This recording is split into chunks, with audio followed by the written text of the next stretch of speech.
ফুটবলের রাজা বলা হয় যে পেলেকে, সেই পেলের পুরো ক্যারিয়ার শেষে যে রেকর্ড তা যেন তাসের ঘরের মতোই ভেঙে ফেলছে নেইমার জুনিয়র।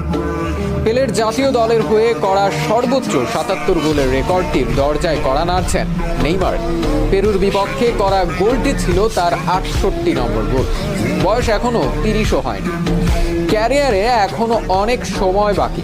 তবে মেসি রোনালদোর সমান না হলেও তাদের পাশে নামটা মোটেও বেমানান নয়। মাঠের বাইরে যতটা চরিত্র নিয়ে প্রশ্ন তোলা, খেলার মাঠে তার ধারে কাছেও কেউ নেই। ফুটবল বোদ্ধারা তাই নাম দিয়েছে মাস্টার অফ ড্রিবলিং।